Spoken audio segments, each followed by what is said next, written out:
சாய்பாபா பலரிடம் பலமுறை தன்னுடைய முற்பிறவிகள் பற்றி கூறியிருக்கிறார். 8 அல்லது 10,000 ஆண்டுகளுக்கு முன்பு நான் இங்கு, அதாவது ஷீரடியில் இருந்திருக்கிறேன் என்றார்.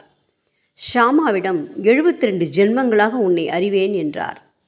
நானா சாந்தோர்கரை வலிய அழைத்து, கடந்த 4 ஜென்மங்களாக நாம் நெருங்கிய தொடர்பு உள்ளவர்கள், இதை நீர் அறிய மாட்டே, நான் அறிவேன் என்றார்.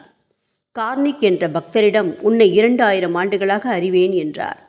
நார்கே என்ற பக்தரை 30 ஜென்மங்களாக அறிவேன் என்றார். புரந்தரே தன்னுடன் பல நூற்றாண்டுகளாக தொடர்பில் உள்ளவர் என்றார். தர்கட் அம்மையாருடன் பல பிறவிகளில் தொடர்வதாக கூறியுள்ளார். எனவே இறப்பென்பது ஒன்றுமில்லை, நாம் பிறப்பதும் இல்லை. ஏற்கனவே இருப்பவர்கள் தோன்றா நிலையிலிருந்து தோன்றிய நிலைக்கும், பிறகு தோன்றிய நிலையிலிருந்து தோன்றாத நிலைக்கும் போகிறவர்கள். இந்த வாழ்க்கை நிலையற்றது. நம்முடனே தொடர்பு கொள்கின்ற யாரும் யாவும் நமதாக முடியாது. வீணாக கவலைப்படுவது, இன்னல் பலவற்றை ஏற்பது, துன்பத்தில் வாடுவது என உங்களை வருத்திக் கொள்வது அறியாமை. கர்ம வினையின் போக்குக்கு ஏற்பவே இங்கு நீங்கள் ஆடுகிறீர்கள், அவ்வளவுதான். இந்த வினையை முடிக்க வேண்டும் என்றால் கடந்த பிறவியின் வாசனைகள் முற்றிலுமாக அழிக்கப்பட வேண்டும்.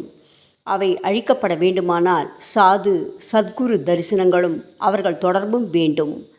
அவர் மூலம் மரண பயமே இல்லாத மகேஷனின் தொடர்பை பெற்று பயத்தை போக்கிக் கொள்ளுங்கள். உங்களை கொஞ்சம் மாற்றிக்கொள்ளுங்கள். வாழ்வில் எது நடந்தாலும் இறைவா, யாவுமே உனது செயல் என்றும், எது வந்தாலும் அதுவும் உன்னாலே என்றும் ஏற்றுக்கொள்ளுங்கள்.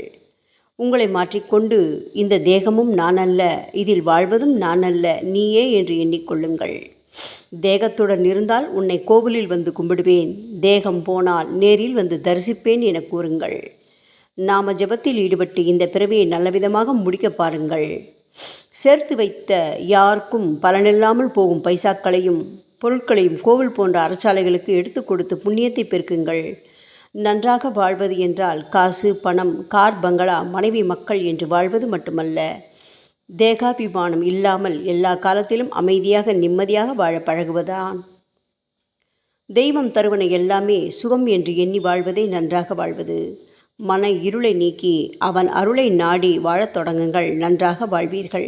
கவலை கொள்ளாதீர்கள். ஓம் சாய்ராம்.